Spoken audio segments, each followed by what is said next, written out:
अस्सलाम वालेकुम, मैं हूं आपका टीचर बिलाल और इस वीडियो में हम एक्सरसाइज 1.1 की तमाम एग्जांपल्स करेंगे। तमाम तो नहीं करेंगे क्योंकि पहली 3 एग्जांपल्स मैं कर चुका हूं, उनके लिंक्स आपको डिस्क्रिप्शन में मिल जाएंगे। और इस वीडियो में मैं एग्जांपल 4, 5, 6 और 7 करूंगा। और अगर आपको कोई एक एग्जांपल नहीं आती, फॉर एग्जांपल आप सीखने के लिए आए हैं एग्जांपल नंबर 6, ठीक है। सो उसके मैंने टाइम कोड डिस्क्रिप्शन में दे दिया है, आप डायरेक्ट वहाँ पर जा सकते हैं। अभी हम क्वेश्चन नंबर 4 का फर्स्ट पार्ट करने लगे हैं। और क्वेश्चन नंबर 4 की या एग्जांपल नंबर 4 की स्टेटमेंट क्या है कि prove that for any real number a.0 equal to 0। हमें पता है कि जो भी नंबर अगर ज़ीरो के साथ मल्टीप्लाई हो तो वो ज़ीरो ही देता है, लेकिन मैथमेटिकल लैंग्वेज में वो कौन से लॉज इस पे अप्लाई होते हैं तब जाकर ये ज़ीरो होता है। तो अभी वही चीज़ हम प्रूव करने जा रहे हैं, ठीक है। अभी मैं ले रहा हूँ इसकी लेफ्ट हैंड साइड, जो कि है a.0 इक्वल टू a, ठीक है। अच्छा, ये मैंने क्या किया है, ये मैंने प्रॉपर्टी यूज़ की है एडिटिव इन्वर्स की। एडिटिव इन्वर्स क्या होता है? अगर एडिशन के केस में हम देखें किसी भी नंबर का इन्वर्स, तो वो उसका नेगेटिव या सब्ट्रैक्शन नंबर होता है, ठीक है। मल्टीप्लिकेशन के केस में वो डिवीजन हो जाता है। एडिशन के केस में समझाने के लिए आपको कह दूं तो वो होता है a+1 -1, ठीक है। उसके केस में, मल्टीप्लिकेशन के केस में ये इस चीज़ का इन्वर्स है और एडिशन के केस में ये इस चीज़ का इन्वर्स है, ठीक है। ये मैंने क्या यूज़ किया, एडिटिव इनवर्स, ठीक है। अब मैंने क्या किया, देखें प्लस माइनस क्या होता है, माइनस। मैंने क्या यूज किया, डेफिनेशन ऑफ सब्ट्रैक्शन, ठीक है। अब मैं क्या करूंगा, यहां पर मैं यूज करूंगा डिस्ट्रीब्यूटिव लॉ। डिस्ट्रीब्यूटिव लॉ क्या कहता है कि ये जो नंबर है ये अंदर जाकर दोनों के साथ मल्टीप्लाई होगा। a.1 माइनस a.1, ठीक है। ये a इसके साथ मल्टीप्लाई हुआ है और ये a इस चीज़ के साथ मल्टीप्लाई हुआ है। तो हमने क्या यूज़ किया, डिस्ट्रीब्यूटिव लॉ।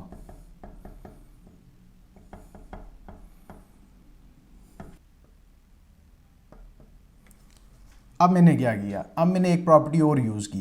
देखें, ये प्रॉपर्टीज़ अगर आपने सीखनी है ना तो ऊपर लिंक आ रहा है, तो आप वहाँ पर जाकर सीख सकते हैं, ठीक है। मैंने एक एक प्रॉपर्टी कंप्लीट डिटेल में डिस्कस की हुई है। अब देखें, कोई भी नंबर जब भी हम बात करते हैं मल्टीप्लिकेटिव आइडेंटिटी की, उसका मतलब ये होता है कि कोई भी नंबर अगर 1 के साथ मल्टीप्लाई हो तो वो हमें वही नंबर वापस देता है, ठीक है। लेट सपोज मैं कोई नंबर लेता हूँ 3, ठीक है। तो मल्टीप्लिकेटिव आइडेंटिटी का ही प्रॉपर्टी यूज़ करके हमारे पास 3 वापस आ सकता है जब हम 1 के साथ मल्टीप्लाई करें, ठीक है। यहाँ पर भी वही काम हुआ है। अभी हमने क्या यूज़ किया, मल्टीप्लिकेटिव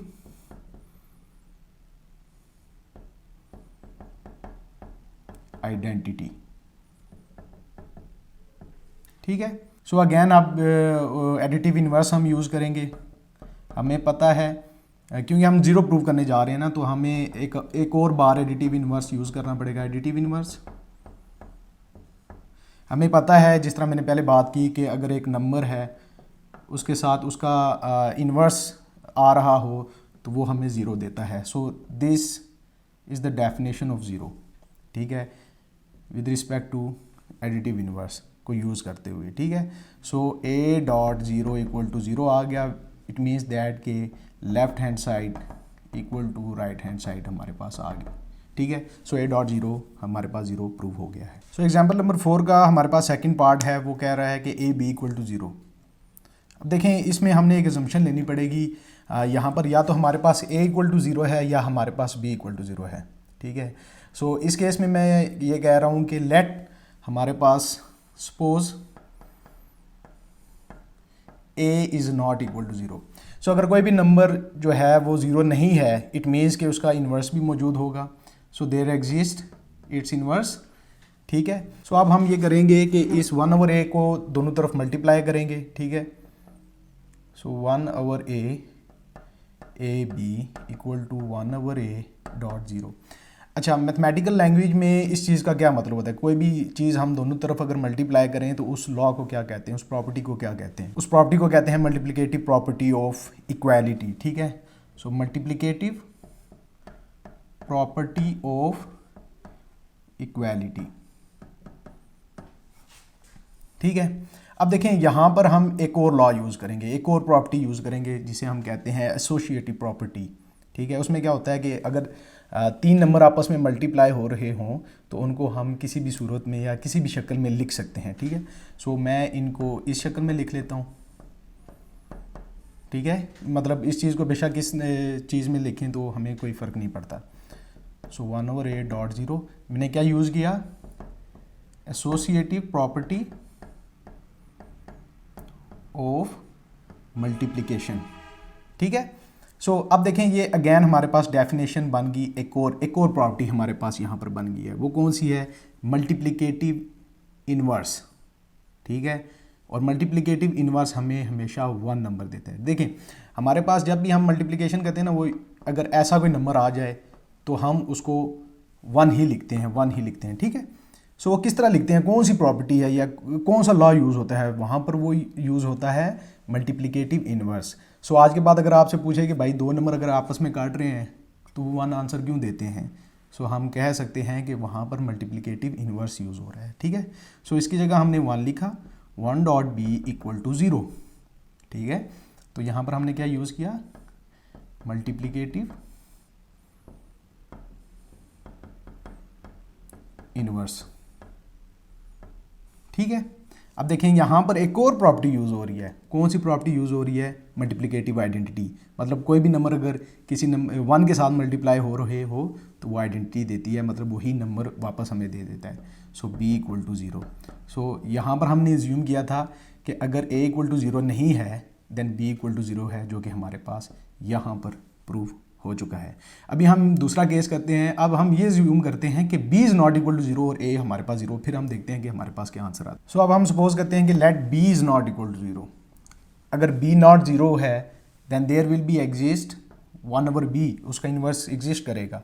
सो अब हम क्या करेंगे कि 1/b को हम दोनों तरफ मल्टीप्लाई करने हैं। ठीक है,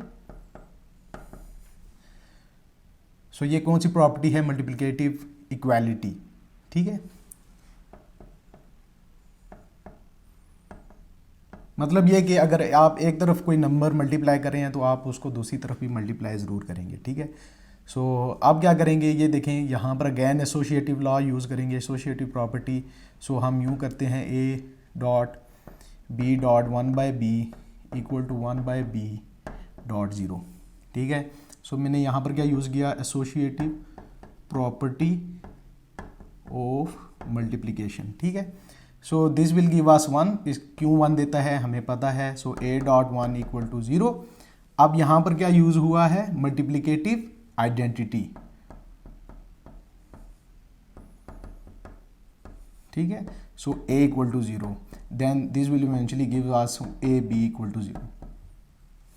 ठीक है, सो उम्मीद करता हूँ कि आपको ये क्वेश्चन समझ आ गया होगा। अब हम क्वेश्चन नंबर 5 करते हैं या एग्जाम्पल नंबर 5 करते हैं। सो अब एग्जाम्पल नंबर 5 क्या कह रही है कि for any real numbers a और b show the following bye स्टेटिंग each and every property is used. ठीक है, जो हमने पिछले क्वेश्चन में किया है वही इसी क्वेश्चन में भी दोबारा करना पड़ेगा। ठीक है, सो हम क्या करेंगे, यहाँ पर देखिए मैं ये ले रहा हूँ और ये ले रहा हूँ। ठीक है, सो -a b, अब ये इक्वेशन इधर आ जाएगी तो उधर माइनस था तो इधर प्लस हो जाएगा, +ab। तो यहाँ पर देखें ये यहाँ पर b भी है और a भी है। सो a के साइंस जो हैं वो डिफरेंट हैं और b के a के साइन है, मतलब b के साथ पॉजिटिव ही है और a के साथ माइनस है और a के साथ प्लस है। ठीक है, सो हम यहाँ पर डिस्ट्रीब्यूटिव लॉ यूज करने लगे हैं। देखें -a + a, क्या किया हमने, जस्ट कॉमन लिया, b को कॉमन ले लिया। ठीक है, सो कौन सा लॉ यूज किया, डिस्ट्रीब्यूटिव लॉ।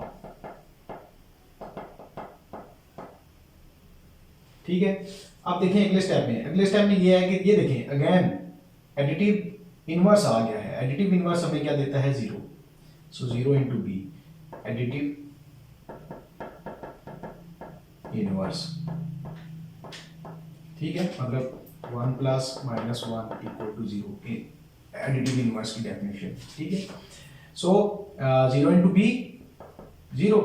सो 0 आया है, इस चीज़ का मतलब क्या है, इस चीज़ का मतलब ये है कि ये टर्म और ये टर्म ये दोनों आपस में एडिटिव इनवर्स है। ठीक है, so -a b and ab are additive inverse of each other. ठीक है जी, ये बस इतनी सिंपल सी एग्जांपल थी। अब इसका हम सेकंड पार्ट करते हैं। अच्छा, अब हम करने लगे हैं एग्जांपल नंबर 5 का सेकंड पार्ट। इसमें यह है कि minus A minus B equal to a b. ठीक है, सो हम क्या करेंगे इसमें कि ये जो है ए बी, इसको हम इक्वल के इस तरफ ले आते हैं। ठीक है, सो माइनस ए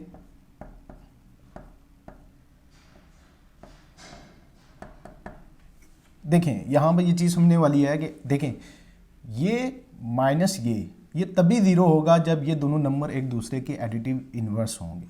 ठीक है, हमें एडिटिव इन्वर्स की डेफिनेशन पता है। सो यहाँ पर देखें, यहाँ पर माइनस ए और माइनस बी है।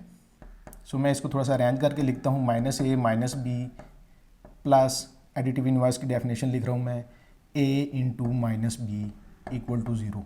ठीक है आप b इंटू माइनस ए भी कर सकते हैं, इसमें इतना इशू वाली बात नहीं है। ठीक है, अब हम क्या करेंगे, अब यहाँ पर देखें माइनस बी और माइनस बी दोनों इक्वेशंस में मौजूद है। ठीक है, सो हम माइनस बी को क्या कर लेते हैं, कॉमन ले लेते हैं, वही डिस्ट्रीब्यूटिव लॉ की सूरत में।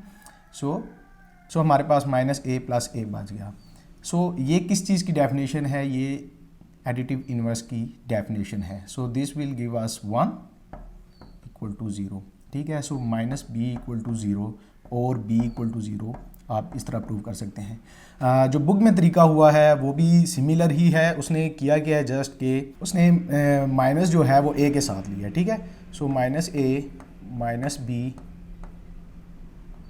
Plus minus a into b equal to 0। ये बुक वाला मैं तरीका कर रहा हूँ यहाँ पर। ठीक है, सो देखिए माइनस ए यहाँ पर भी मौजूद है, यहाँ पर भी मौजूद है। सो माइनस ए मैं कॉमन ले लेता हूँ, तो हमारे पास बच गया minus B plus b equal to 0। So this is again the definition of additive inverse. So minus a dot 1 equal to 0। Ultimately हमारे पास बना ए इक्वल टू 0। ठीक है, सो आप देखें ना, इस तरफ भी 0 आ गया, उस तरफ भी आ गया, तो हमारे पास जो है वो दोनों इस चीज़ का मतलब ये है कि minus A minus B equal to a b, मतलब ये दोनों एक दूसरे के एडिटिव इनवर्स हैं।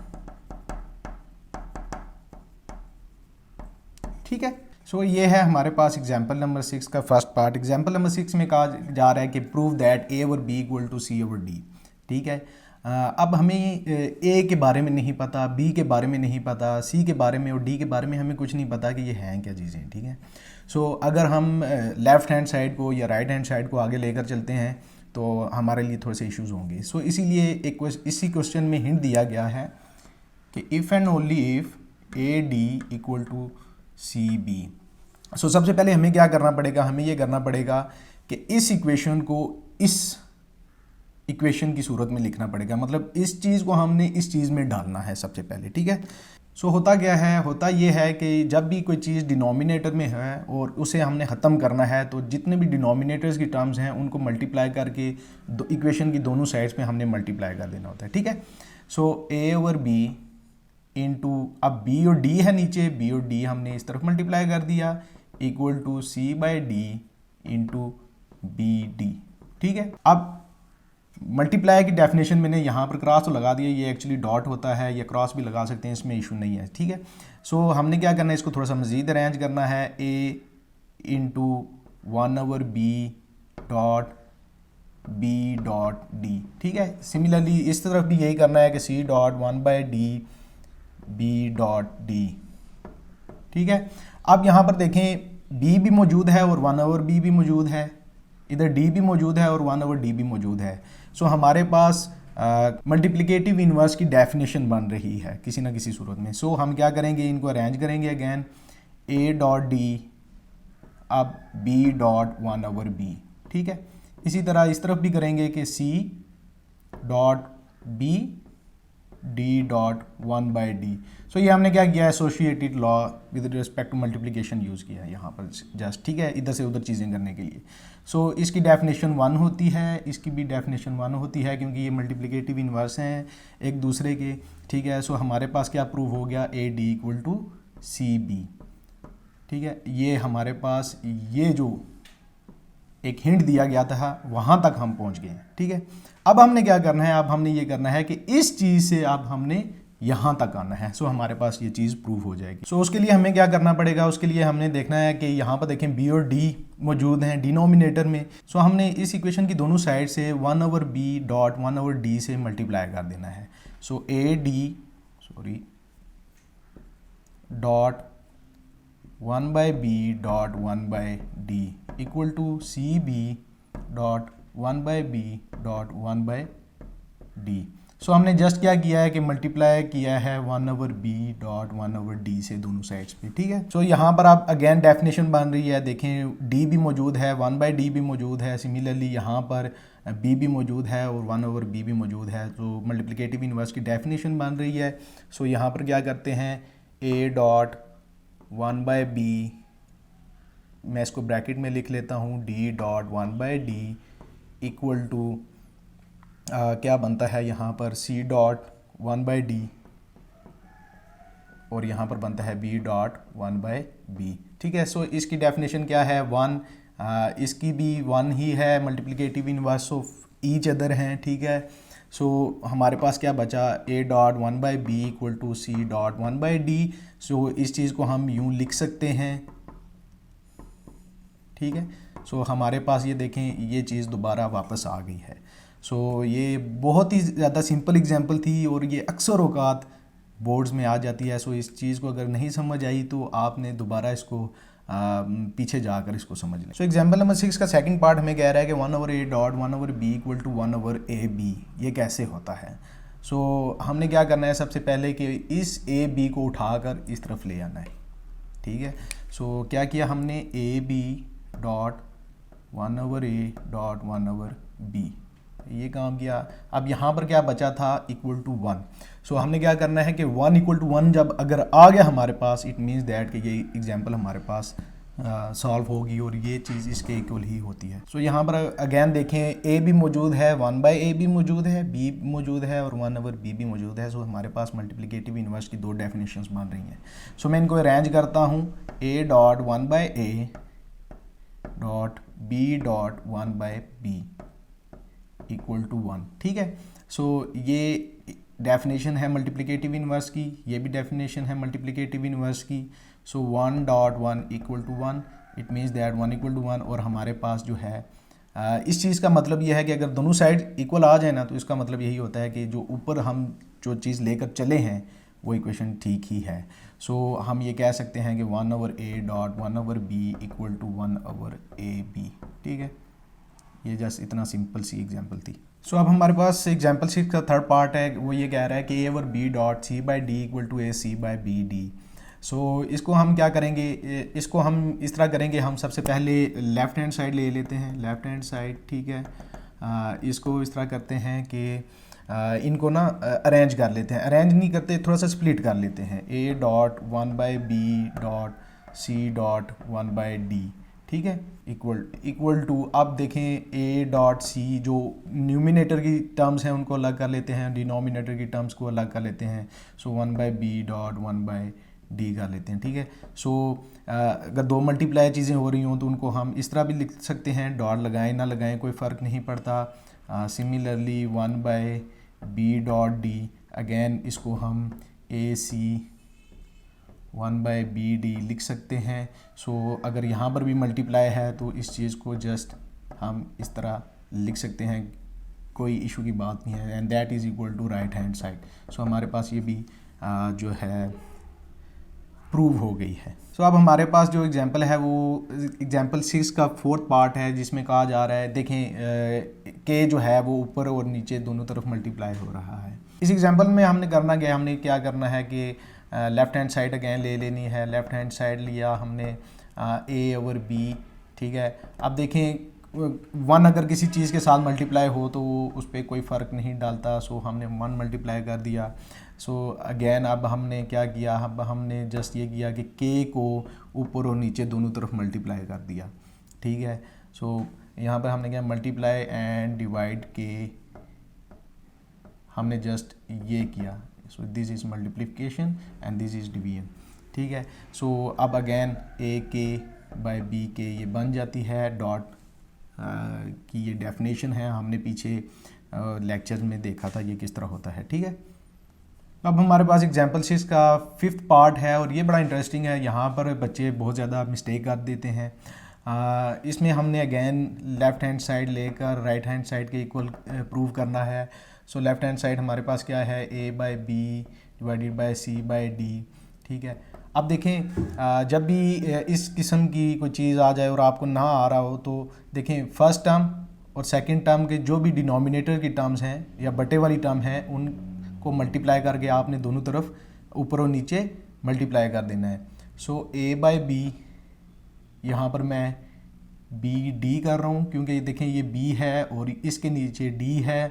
ठीक है, अब c/d डॉट b/d में मल्टीप्लाई और डिवाइड बाय b/d जस्ट ये की है मैंने। ठीक है, सो आप देखें यहाँ पर b और 1/b की डेफिनेशन बन रही है, यहाँ पर d और 1/d की डेफिनेशन बन रही है, मतलब कि मल्टीप्लिकेटिव इन्वर्स की डेफिनेशन बन रही है। सो अब हम क्या करेंगे, a dot d b dot 1/b, इसको जस्ट मैंने अरेंज किया है, divided by c dot b, so d dot 1/d। सो ये देखें ये भी इक्वल टू 1 है और ये भी इक्वल टू 1 ही है। ठीक है, क्या है ये, मल्टीप्लिकेटिव इन्वर्स की डेफिनेशन। सो अब हमारे पास a dot d divided by c dot d बना। इस चीज़ को मैं a/d ओवर c/b लिख सकता हूँ। सॉरी, यहाँ पर मैंने ये गलती कर दी थी। ठीक है, so this is equal to right hand side. So हमारे पास ये एग्जाम्पल भी प्रूव हो चुकी है। सो अब हमारे पास एग्जाम्पल 7 क्या है कि does the set 1-1 possesses closure property with respect to addition and multiplication. ये क्वेश्चन बड़ा इंपॉर्टेंट है और ये आपको एक्सरसाइज में भी बहुत ज़्यादा हेल्प आउट करेगा। मतलब ये है कि 1 और -1 को अगर आपस में मल्टीप्लाई करें या इनको ऐड करें, सो 1 या -1 के दरमियान में ही नंबर आना चाहिए, मतलब 2, 3, 4, 5, 6 ये नहीं आना चाहिए, 0 भी नहीं आना चाहिए। ठीक है, हम जो भी एडिशन करने लगे हैं या जो भी मल्टीप्लिकेशन करेंगे उसमें 1 या -1 ही आएगा, तभी वो closure property with respect to addition होगी या मल्टीप्लिकेशन होगी। ठीक है, सो यहाँ पर मैं लिख लेता हूँ सेट 1 और -1। ठीक है, सबसे पहले मैं इन दोनों नंबर्स की पॉजिटिव टर्म्स लूँगा। देखें 1 + 1 इक्वल टू हमारे पास आ गया 2। अब मैं एक को प्लस ले लेता हूँ, एक को मैं माइनस ले लेता हूँ, तो वो हमारे पास बना 0। अब मैं इस चीज़ को -1 ले लेता हूँ, इसको मैं 1 ले लेता हूँ। ठीक है, अब ये अगेन मेरे पास 0 बना और अब मैं इस चीज़ को -1 ले लेता हूँ और इस चीज़ को भी मैं -1 ले लेता हूँ, सो मेरे पास -2 आया। मैंने किया क्या, मैंने ये किया कि 2 टर्म्स इसकी पॉजिटिव की ली हैं और 2 टर्म्स इसकी पॉजिटिव की ली हैं, इसी तरह 2 टर्म्स इसकी नेगेटिव की ली हैं और इसकी पॉजिटिव की ली हैं। ठीक है, सो आप देखें या तो ये हमारे पास जो सेट में जो आंसर आ रहा है वो या तो 2 आ रहा है या 0 आ रहा है या -2 आ रहा है, मतलब हमारे पास 1 और -1 दोबारा नहीं वापस आ रहे। ठीक है, सो इस चीज़ का मतलब ये है कि 2, 0, -2 does not belong to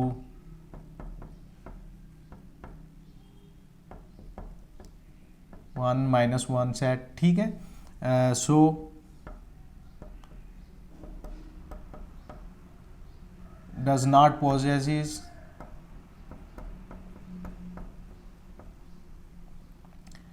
closure property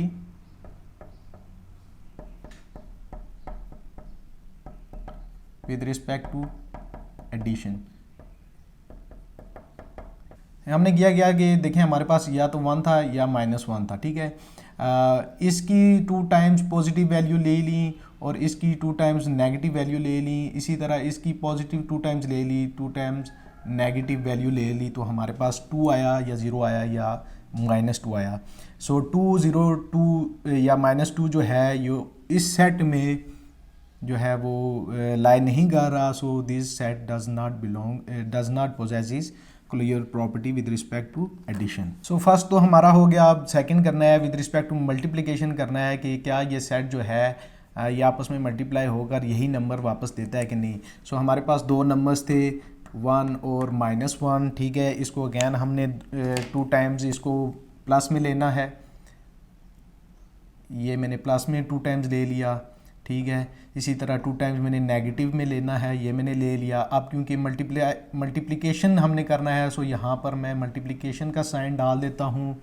सो इसको हमने 2 टाइम्स नेगेटिव 2 टाइम्स पॉजिटिव लेना है, ठीक है, ये कर लिया। और 2 टाइम्स हमने इसको नेगेटिव लेना है।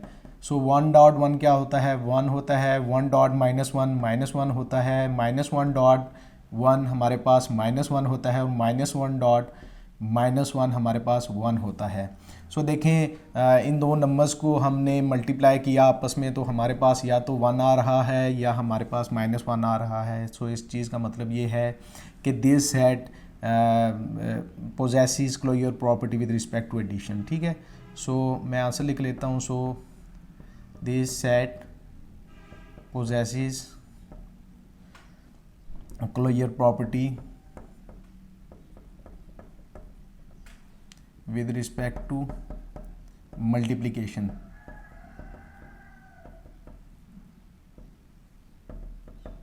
सो ऑलराइट जनाब, हमारा सारे क्वेश्चंस हो गए हैं, सारी एग्जांपल्स हो गई हैं।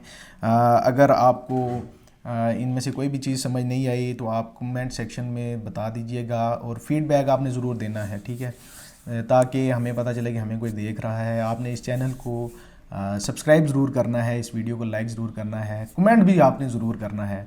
सो आखिर में आपसे मैं यही कहूँगा कि अपना ख्याल रखना, अपने प्यारों का ख्याल रखना, और इस चैनल का भी ख्याल रखना। सो खुदा हाफिज़।